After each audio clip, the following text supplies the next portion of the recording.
அசத்த போது யாரு, அது இது இதில் வர சிரிச்சா போச்சு, கலக்க போது யாரு, வேலைன்னு வந்துட்டா வெள்ளைக்காரன், வேலைக்காரன், களத்தில் சந்திப்போம், இந்த படத்தில் எல்லாத்துலேயுமே வந்து ஒரு சைடு ஆக்டராக நடித்து நம்ம அவரோட திறமையினாலையும் அவரோட பாடி லாங்குவேஜ்னாலையும் நம்ம எல்லாரையும் சிரிக்க வச்ச ஒரு ஆள் யாருன்னு பார்த்தா அது ரோபோ சங்கர் தான்.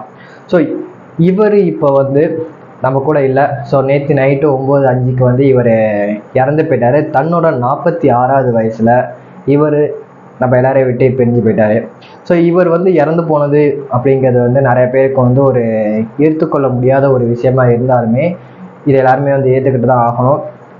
46 வயசு அப்படிங்கிறது வந்து ஒரு மனுஷன் வந்து சாவறதுக்கான வயசே கிடையாது. ஸோ தன்னோட வாழ்க்கையில் வந்து ஓய்வு எடுக்கிறதுக்கான ஒரு வயசு. ஸோ அந்த வயசில் வந்து இவர் இறந்து போயிட்டார் அப்படிங்கிறது வந்து யாராலுமே ஏற்றுக்கொள்ளவே முடியல. அண்ட் இவர் இறந்து போனது அப்படிங்கிறது வந்து இவர் ஹாஸ்பிட்டல் அட்மிட் ஆனார் அப்படிங்கிறது வந்து நிறைய பேருக்கு வந்து இங்கே யாருக்குமே வந்து தெரிஞ்சுட்டு இருக்காது. திடீர்னு இன்ஸ்டாகிராமில் பார்க்கும்போது இவர் கண்ணீர் அஞ்சலி அப்படின்னு ரிப்பு அப்படின்ட்டு இவரோட போஸ்ட்டை பார்க்கும்போது எனக்கே வந்து ஒரு ஆச்சரியமாக இருந்துச்சு, ஒரு அதிர்ச்சியாக ஒரு விஷயமாக கூட இது வந்து இருந்துச்சு. ஸோ இந்த வீடியோவில் வந்து நம்ம ரோபோ சங்கரோடைய லைஃப் ஜேர்னி அண்ட் இவர் எதனால் வந்து இறந்து போனார், இவருடைய மரணத்துக்கான பின்னணி காரணம் என்ன, இவர் எந்த நோயினால் வந்து இறந்து போனார், இவருடைய ஃபுல் ஜேர்னி சினிமா ஜேர்னி எந்த அளவுக்கு இருந்துச்சு அப்படிங்கிறத நம்ம இந்த வீடியோவில் வந்து பார்க்க போகிறோம். ஸோ அதுக்கு முன்னாடி நீங்கள் இந்த சேனலுக்கு புதுசுனா சப்ஸ்கிரைப் பண்ணிக்கோங்க. அப்படியே பக்கத்தில் இருக்க பெல் ஐக்கானமே கிளிக் பண்ணிக்கோங்க. அப்போ தான் நான் போகிற வீடியோ உங்களை தேடி 4 விஷயம் வந்து சேரும். ஸோ என் மூலியமாக வந்து நீங்கள் 4 விஷயம் தெரிஞ்சுக்கலாம். நான் போகிற வீடியோவும் உங்களுக்கு வந்து சேரும். ஸோ அதனால் வந்து சப்ஸ்கிரைப் பண்ணிக்கோங்க. ஸோ ரோபோ சங்கர் நம்ம எல்லாருக்குமே தெரியும், அசத்த போது யார். ஸோ சன் டிவியில் வந்து ரொம்ப ஒரு ஃபேமஸான ஒரு காமெடி ஷோ. இது வந்து 90s கிட்ஸுக்கும் அண்ட் இயர்லி 2K கிட்ஸுக்குமே வந்து நிறைய பேருக்கு தெரியும். ஸோ ரோபோ சங்கராக இருக்கட்டும், வடிவேல் பாலாஜியாக இருக்கட்டும், அப்புறம் குட் நைட் படத்தில் வர ஹீரோ மணிகண்டனாக இருக்கட்டும், ஸோ ஈரோடு மகேஷாக இருக்கட்டும், இவங்க எல்லாருமே வந்து இவங்களுடைய ஸ்டார்டிங் பாயிண்ட், இவங்களுடைய வாழ்க்கை ஆரம்பித்த ஒரு இடம் எதுன்னு பார்த்தோம்னா அது வந்து அசத்த போது யார் தான். நிறையா பேர் ஸோ எப்படி வந்து கலக்க போது யாரில் வந்து சந்தானம், அப்புறம் வந்து சிவகார்த்திகேயெல்லாம் எப்படி வந்து அந்த ஒரு கலக்க போது யார்லேருந்து ஸோ ஹீரோவாக மாறி இருக்காங்களோ, அவங்க சினிமாவுக்குன்னு ஒரு ஃப்ரேமை உருவாக்கியிருக்காங்களோ, அதே மாதிரி ஈரோடு மகேஷாக இருக்கட்டும், ரோபோ சங்கராக இருக்கட்டும், வடிவேல் பாலாஜியாக இருக்கட்டும், அண்ட் குட் நைட் மணிகண்டனாக இருக்கட்டும், இவங்க எல்லாருமே வந்து ஸ்டார்ட் பண்ண ஒரு இடம்னு பார்த்தா அது வந்து அசத்த போது யார் தான். ஸோ சன் டிவியில் வந்து இது வந்து போடுவாங்க, இது நிறைய பேருக்கு தெரியும்.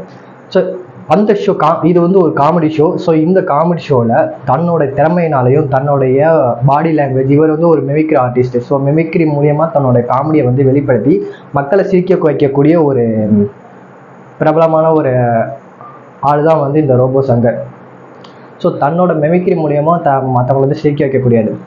ஸோ அந்த இடத்துல வந்து அசத்த போது யாருலையுமே வந்து மிமிக்ரி பண்ணி மற்றவங்களை சிரிக்க வச்ச ஒரு ஆள்னு யாருன்னு பார்த்தோம்னா அது ரோபோ சங்கர் தான். எனக்கு தெரிஞ்சு வந்து மிமிக்ரி ஃபஸ்ட்டு யார் பண்ணான்னு கேட்டால் ஃபஸ்ட்டு வந்து சேது, கலக்க போது யாரில் வந்து ஜட்ஜாக இருந்த சேது அண்ட் ரோபோ சங்கர் தான் அப்படின்னு சொல்லலாம். அண்ட் இன்னொன்று என்ன சொல்லணும்னு பார்த்தோன்னா விஜயகாந்த், கேப்டன் விஜயகாந்த் அவர்களை மாதிரியே ஃபஸ்ட்டு வந்து அதிகமாக வந்து மிமிக்ரி பண்ண ஒரு ஆள் யாருன்னு பார்த்தோம்னா அது வந்து ரோபோ சங்கர் தான்.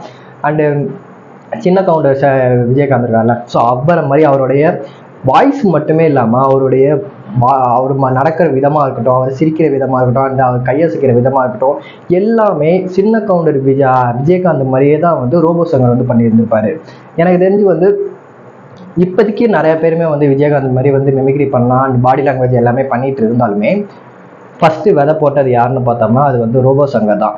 ஸோ இப்படி அசத்த போது யாரில் வந்து தன்னோட மிமிக்ரி மூலியமாக வந்து ஒரு ஃப்ரேமை உருவாக்குறது தான் ரோபோ சங்கர். அப்போ எல்லாமே வந்து பார்த்தோம்னா வந்து இப்போ இருக்கிற மாதிரி குண்டாலாம் இருக்க மாட்டார். ஸோ கொஞ்சம் நார்மலான பாடியில் ஒல்லியாக தான் இருந்திருப்பார். அண்ட் ஃபேஸ் கட் எல்லாமே வந்து அதே மாதிரி தான் இருக்கும், சின்ன வயசு பையமாக தான் இருந்திருப்பார். ஸோ இப்படி நான் தன்னோட உழைப்புனால வந்து அசத்த போது யாரில் தனக்குன்னு ஒரு ஃப்ரேம் வந்து உருவாக்கிக்கிட்டாரு. இவர் ஃப்ரேமை உருவாக்கிட்டார் அப்படிங்கிறதுக்காக வந்து சினிமாவுக்குள்ளே சீக்கிரமாக போயிட்டாரான்னு கேட்டால் கிடையவே கிடையாது. சினிமாவில் ரொம்ப லேட்டாக மக்களுக்கிடையே வந்து கொண்டு போய் சேர்க்கப்பட்ட ஒரு திறமை வாய்ந்த ஒரு ஆக்டர் யாருன்னு பார்த்தா அது வந்து ரோபோ சங்கர் தான். ரொம்பவும் லேட்டாக அவர் அசத்த போது யார் அப்படிங்கிறது வந்து 2008, 2006 அந்த காலகட்டத்தில் வந்து ஓடிட்டு இருந்தது. ஸோ 2008, 2009, 2010 ஸோ அந்த மாதிரி காலகட்டத்தில் ஓடிட்டு இருந்தது. அப்போ அவருடைய லைஃப் ஜேர்னி வந்து ஸ்டார்ட் பண்ண ஆரம்பித்தவர் எந்த இடத்துல வந்து தமிழ்நாடு முழுக்க ஃபேமஸ் ஆகிறான்னு பார்த்தோன்னா இதற்கு தானே ஆசைப்பட்ட பாலகுமார். ஸோ விஜய் சேதுபதி இப்போ நடித்த படம். ஸோ அந்த படத்தில் மூலியமாக தாமே வந்து மக்களுக்கிடையே அதிகமாக வந்து சேர்க்கப்பட்ட ஒரு ஆள். ஸோ தனக்கும் ஒரு ஃப்ரேம் உருவாக்குன ஒரு இடம்னு பார்த்தா அது வந்து இதற்கு தானே ஆசைப்பட்ட பாலகுமாரா அப்படிங்கிற ஒரு படம் தான். அந்த படத்துலையுமே வந்து பார்த்தோம்னா ரொம்ப மெயின் ரோல்லாம் கிடையவே கிடையாது. ஒரு சைடு ரோலுக்கே சைடு ரோலாக தான் இருந்திருப்பார். அந்த அண்ணாச்சி அப்படிங்கிற ஒரு கேரக்டர் இருப்பார்ல, ஸோ அவருக்கு பாடி கார்டாக அவர் கூடவே இருந்திருக்காரு. ஆனால் அந்த படத்தில் நீங்கள் வந்து நல்லா நோட் பண்ணிட்டீங்கன்னா டைலாக் அந்த வயசு எதுவுமே கிடையாது.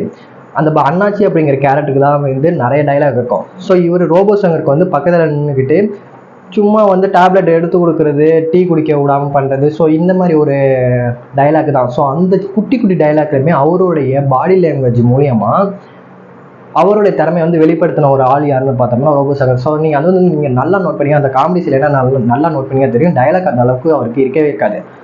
அவர் சும்மா தான் ஃப்ரேமில் நிற்பார். ஆனால் அவர் சும்மா இருக்கக்கூடாது அப்படிங்கிறதுக்காக தன்னோட பாடி லாங்குவேஜ் மூலியமாக ஒரு திறமையை வெளிக்காட்டியிருந்திருப்பார். ஸோ இதுதான் வந்து ரோபோ சங்கர். இவருக்கு வந்து தமிழ்நாடு முழுக்க ஒரு ஃப்ரேம் உருவானது அடுத்த கட்ட படம் எதுன்னு பார்த்தோம்னா அது வந்து வேலைன்னு வந்துட்டா வெள்ளைக்காரன். ஸோ நம்ம எல்லாருக்குமே தெரியும், அன்னைக்கு காலைல 6 மணி அப்படிங்கிற ஒரு டைலாக். ஸோ இது வந்து சின்ன டைலாக். ஸோ அன்னைக்கு காலையில் 6 மணி அப்படிங்கிறது ஒரு சிங்கிள் டைலாக்காக இருந்தாலும் அந்த சிங்கிள் டைலாக்லுமே ஒவ்வொரு ஃப்ரேம்லையும் ஒவ்வொரு மாடுலேஷனில் அவர் வந்து பேசியிருப்பார். இதை நீங்கள் நல்லா நோட் பண்ணிங்கன்னா தான் தெரியும். அவர் ஃபஸ்ட்டு அன்னைக்கு காலையில் 6 மணி அப்படிங்கிறது சொல்கிறது வேறு மாடுலேஷனில் இருக்கும். அடுத்த தடவை அன்னைக்கு காலையில் 6 மணி அப்படின்னு சொல்லப்போ இன்னொரு மாடுலேஷனில் அவர் சொல்லியிருந்திருப்பார். ஸோ இப்படி ஒவ்வொரு மாடுலேஷன்லையுமே அவர் பாடி லாங்குவேஜ் வந்து நிறையாவே வந்து வெளிக்காட்டி மக்களுக்கிடையே வந்து ஒரு நகைச்சுவை வந்து ஏற்படுத்தினவர் தான் ரோபோ சங்கர். இன்னும் எனக்கு பர்சனலாக வந்து பிடிச்ச ஒரு படம் எதுன்னு பார்த்தோம்னா அந்த படம் பேர் எனக்கு தெரில.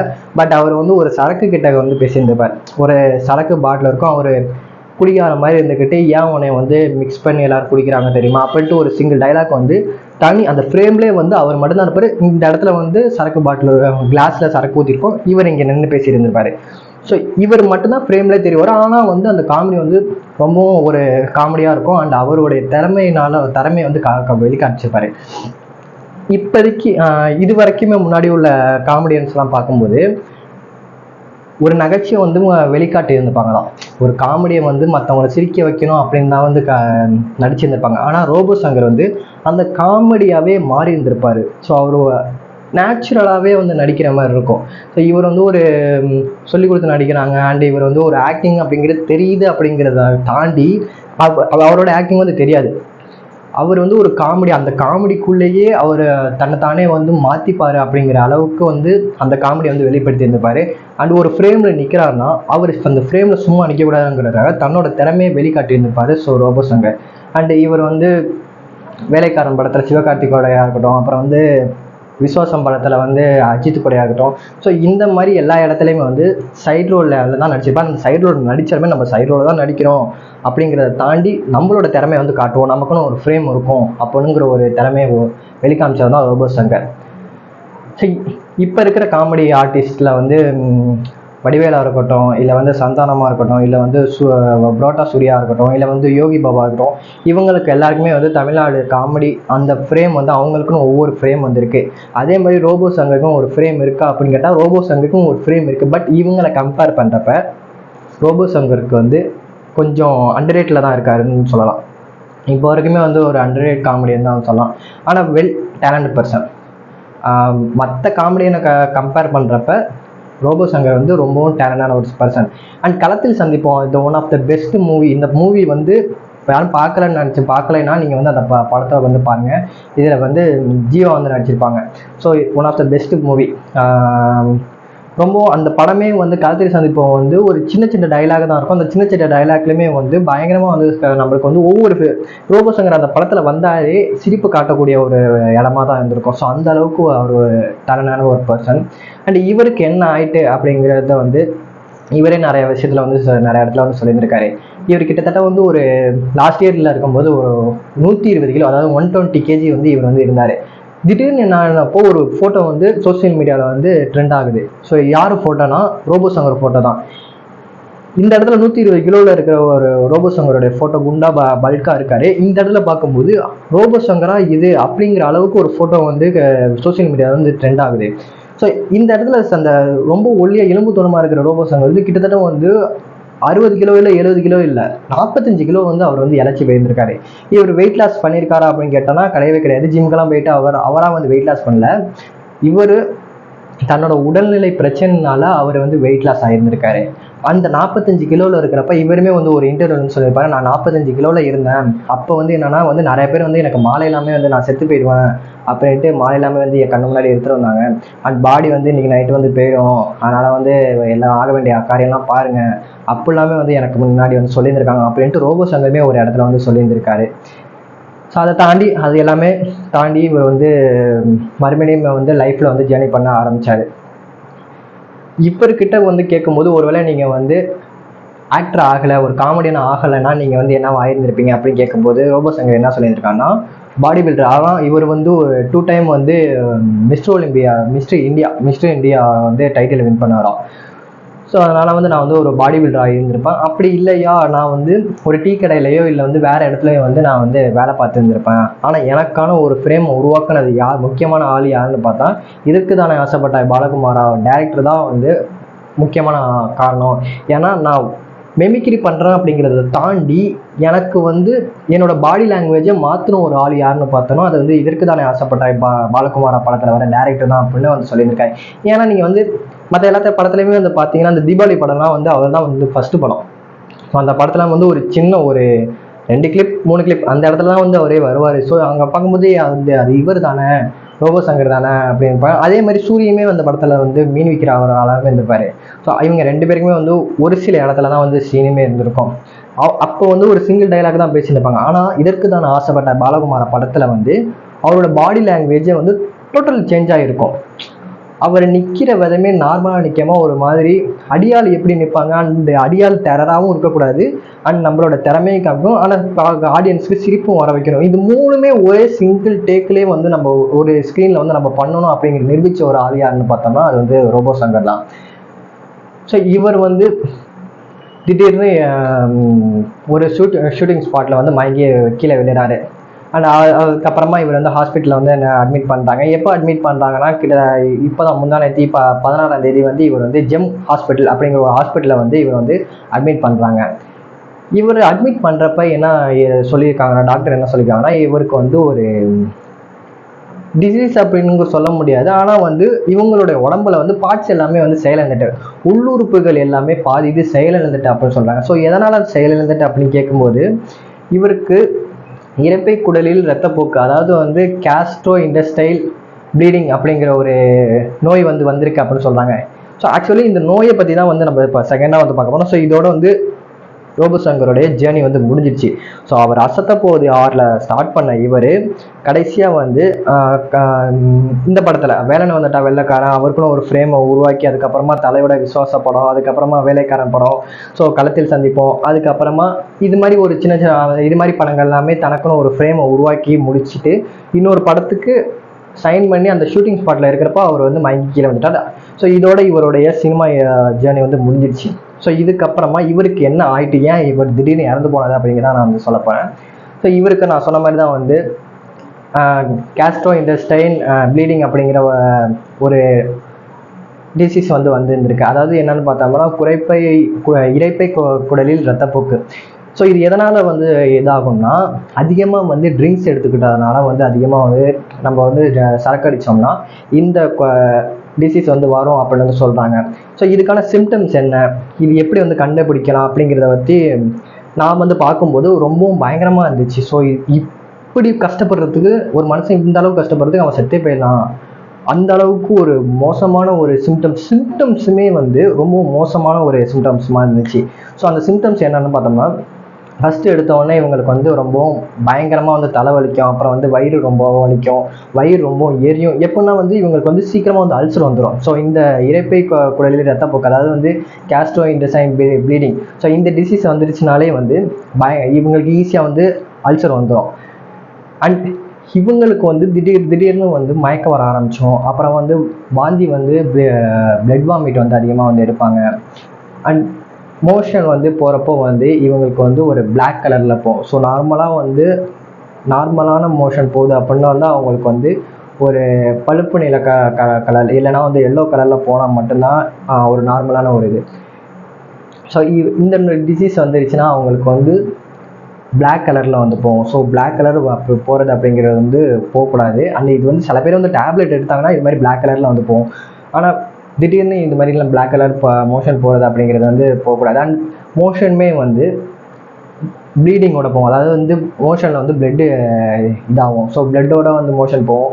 அதாவது வந்து பைல்ஸ் மாதிரி. ஸோ அந்த மாதிரி கூட சிம்டம்ஸ் எல்லாமே வந்து ஏற்படும். ஸோ அந்த இடத்துல வந்து பயங்கரமாக வந்து எரியிற மாதிரி எல்லாமே இருக்கும். ஸோ இந்த அளவுக்கு சிம்டம்ஸுமே வந்து பயங்கரமாக இருக்கும். அண்ட் இந்த டிசீஸை வந்து எப்படி வந்து நம்ம வந்து ட்ரீட்மெண்ட் பண்ணலாம் அப்படிங்கிறப்போ எண்டோஸ்கோபிக் அப்படிங்கிற ஒரு இது மூலியமாக நம்ம வந்து ட்ரீட்மெண்ட் வந்து பண்ணலாம். இவங்களுக்கு எப்படி இப்போ ஒரு ஆளுக்கு வந்து இந்த டிசீஸ் வந்துருச்சு. ஸோ ரோபோசாங்கருக்குமே வந்து இந்த டிசீஸ் வந்துருச்சு. ஸோ இந்த டிசீஸ் வந்த ஆளுக்கு வந்து அதாவது வந்து கேஸ்ட்ரோஇன்டெஸ்டைனல் ப்ளீடிங், ஸோ இந்த டிசீஸ் வந்த ஆள் வந்து எப்படி ட்ரீட்மெண்ட் பார்ப்பாங்க அப்படிங்கிறத பற்றி பார்த்தோம்னா எண்டோஸ்கோபிக் அப்படிங்கிற ஒரு ட்ரீட்மெண்ட் இருக்குது. ஸோ இந்த ட்ரீட்மெண்ட் மூலிமா அவங்கள்ட்ட அந்த பேஷண்ட்டோட பாடியில் வந்து திரவம், அதாவது வந்து லிக்யூடு, அதுக்கப்புறமா வந்து பிளட் எல்லாமே வந்து ரொம்பவும் லாஸ் ஆகிடும். ஸோ ஒரு அதிகமாக வந்து ரத்தம் வந்து எடுப்பாங்க. அப்புறம் வந்து மோஷன் போகிறப்பையோ யூரின் போகிறப்போ அதிகமாக வந்து ப்ளீடிங் ஆகும். ஸோ இதனாலே வந்து அவங்களோட உடம்புல வந்து ரத்தம் அதிகமாக கம்மியாயிடும். ஸோ அதனால் ஃபஸ்ட்டு என்ன பண்ணுவாங்கன்னா ரத்தத்தை வந்து அதிகமாக ஏற்றுவாங்க. ஸோ தேவையான அளவுக்கு ரத்தத்தை ஏற்றுவாங்க. அண்ட் இன்னொன்று என்ன பண்ணுவாங்கன்னா கதிரியக்க சிகிச்சை அப்படிங்கிற ஒரு எக்ஸ்ரே சிகிச்சையுமே வந்து அவங்க வந்து எடுப்பாங்க. அதுக்கப்புறமா என்ன லாப்ரோஸ்கோபி அப்படிங்கிற ஒரு ட்ரீட்மெண்ட் இருக்குது. ஸோ இந்த ட்ரீட்மெண்ட்டுமே வந்து இந்த கேஸ்ட்ரோஇன்டெஸ்டைனல் ப்ளீடிங் அப்படிங்கிற ஒரு டிசீஸ் வந்ததுன்னா இந்த லாப்ரோஸ்கோபி அப்படிங்கிற ஒரு ட்ரீட்மெண்ட் இருக்குது. ஸோ இந்த ட்ரீட்மெண்ட் எடுப்பாங்க. அண்ட் இந்த ட்ரீட்மெண்ட் எல்லாமே வந்து அந்த பேஷண்டோடைய உடம்புல வந்து எந்த அளவுக்கு ப்ளீடிங் ஆகுது அப்படிங்கிறத வச்சு தான் இந்த ட்ரீட்மெண்ட்டுமே எடுப்பாங்க. ஸோ ரொம்ப ஓவராக ப்ளீடிங் ஆனிச்சுன்னா ஸோ எஸ்பெஷலி மரணத்தை கூட சந்திக்கணும். ஸோ டெத்து தான். ஸோ எந்த அளவுக்கு அவங்களுக்கு ப்ளீடிங் ஆகுது அப்படிங்கிற வச்சு தான் வந்து இவங்க வந்து உயிரோடு இருப்பாங்களா இருக்க மாட்டாங்களா, ஸோ சிம்டம்ஸை வச்சு தான் வந்து இவங்க வந்து கண்டுபிடிப்பாங்க. ஸோ இந்த டிசீஸ் அதாவது வந்து கேஸ்ட்ரோஇன்டெஸ்டைனல் ப்ளீடிங் அப்படிங்கிற ஒரு டிசீஸ் வந்துருச்சுன்னா இது வந்து டிசீஸ் அப்படிங்க சொல்ல முடியாது. அண்டு இவங்க ஒரு தப்பு அவங்க பண்ணுறதுனால வரக்கூடிய ஒரு நோய். ஸோ அதனால் இங்கிலீஷில் டிசீஸ் அப்படின்னு தான் சொல்லலாம். ஸோ இந்த நோய் அப்படி இது வந்து வந்துடுச்சுன்னா சிம்டம்ஸ் வந்து எல்லாருக்குமே தெரியுமா அப்படின்னு கேட்டோம்னா சிம்டம்ஸ் எல்லாருக்குமே தெரியாது. ஒரு சில பேருக்கு தான் இந்த நான் சொல்கிற சிம்டம்ஸ் எல்லாமே தெரியும். ஒரு சில பேருக்கு இது வந்து மறைமுகமாக கூட இருக்கும் அப்படின்னு வந்து நிறைய டாக்டர்ஸ் வந்து சொல்கிறாங்க. ஸோ கடந்த 16ஆம் தேதி வந்து ரோபோசங்கர் வந்து ஜெம் ஹாஸ்பிட்டலில் வந்து இவர் வந்து அட்மிட் ஆகிறாரு. ஸோ அட்மிட் ஆன உடனே அட்மிட் ஆகிறப்பே அவங்களுடைய உள்ளுறுப்பு எல்லாருமே பாதி செயலிழந்து போய் தான் வந்திருக்காங்க. ரொம்ப மோசமான நிலைமை தான் வந்து வந்திருக்காங்க. அப்படின்ட்டு அந்த ரோபோசங்கருக்கு ட்ரீட்மெண்ட் எடுத்த டாக்டர்ஸ் வந்து அதிகமாக வந்து சொன்னாங்க. அண்ட் கடைசியாக வந்து நேற்று நைட்டு 9:05 ரோபோசங்கர் வந்து இறந்து போயிட்டாரு. ஸோ இவருடைய உடம்பு வந்து அதிகமாக வந்து பாதிச்சதுக்கான காரணம் அப்படின்ட்டு அவர் வாயாலே வந்து நிறைய இன்டர்வியூல வந்து சொல்லியிருக்காரு. அண்ட் அட்வைஸுமே வந்து சொல்லியிருக்காரு. என்னது நான் காரணம் அப்படின்னு கேட்டாங்கன்னா ரோபோசங்கர் வந்து அதிகமாக வந்து காமெடி பண்ணுறதை தாண்டி அவர் ரீல் லைஃப்பை தாண்டி ரியல் லைஃப்பில் அதிகமாக வந்து சரக்கடிக்கக்கூடியவராக இருந்திருக்காரு. ஸோ நீங்கள் வந்து பார்த்தீங்கன்னா வந்து சினிமாவில் அவருடைய வர சீனில் எதுலேயுமே வந்து எனக்கு தெரிஞ்சு அவர் வந்து சரக்கடிக்கிற மாதிரி எந்த ஒரு சீன்லையுமே வந்து இருந்தது கிடையாது. ஸோ ஒரு சில இடத்துல வந்து இருந்திருக்கலாம். பட் அதுலேயுமே வந்து ஒரு காமெடிக்காக மட்டும்தான் வந்து இருந்திருப்பார். அதை தாண்டி அவர் வந்து ரியல் லைஃப்லேயுமே வந்து அதிகமாக வந்து சரக்கடிக்க ஆரம்பிச்சிருக்காரு. ஸோ நான் வந்து அதிகமாக வந்து சரக்கடிக்க ஆரம்பிச்சனால தான் டெய்லியும் சரக்கடிக்க ஆரம்பிச்சேன். ட்ரிங்க்ஸ் அதிகமாக பண்ணதுனால தான் என்னோட உடம்பு வந்து நானே கெடுத்துக்கிட்டேன். ஸோ அதனால் நீங்கள் வந்து யாருமே ட்ரிங்க்ஸ் பண்ணாதீங்க அப்படின்ட்டு நிறைய இன்டர்வியூவில் வந்து அதிகமாக வந்து அட்வைஸ் பண்ணியிருக்காரு. ஸோ இப்போ நம்ம எல்லாருமே நானுமே சொல்கிறது அதுதான். சரக்கு அடிக்க கூடாது அப்படின்னா ஆமாம் அடிக்கக்கூடாது தான். இப்போ கவர்மெண்ட்டே நடத்த ஒரு ஒயின் ஷாப்பாக இருந்தாலுமே இல்லை ப்ரைவேட் நடத்துகிற ஒயின் ஷாப்பாக இருந்தால் எதுக்கு தேவையில்லாமல் சரக்கு அடிச்சுட்டு. ஸோ ரோபோசங்கர் வந்து இப்போ வந்து அவர் லைஃப்பில் சரக்கு அடிக்கலைன்னா அவருக்கு இந்த கேஸ்ட்ரோஇன்டெஸ்டைனல் ப்ளீடிங், ஸோ இந்த நோய் வந்து இது வந்து வந்திருக்காது. அவருமே வந்து உயிரோடு இருந்திருப்பார். ஸோ இதுக்கு முக்கிய காரணமே வந்து அவர் சரக்கு அடித்ததுனால தான் அவருடைய உடம்பு அவரே கெடுத்துக்கிட்டாரு அப்படின்னு சொல்லலாம். ஸோ அதுதான் வந்து உண்மை. ஸோ இதோட அந்த வீடியோ வந்து முடியுது. ஸோ இந்த வீடியோ உங்களுக்கு பிடிச்சிருந்துச்சுன்னா லைக் பண்ணி ஷேர் பண்ண கமெண்ட் பண்ணுங்கள். அண்ட் உங்கள் ஃப்ரெண்ட்ஸ் எல்லாருக்குமே இந்த வீடியோ வந்து ஷேர் பண்ணி விடுங்க. முக்கியமாக சப்ஸ்கிரைப் பண்ணுங்கள். பாய்.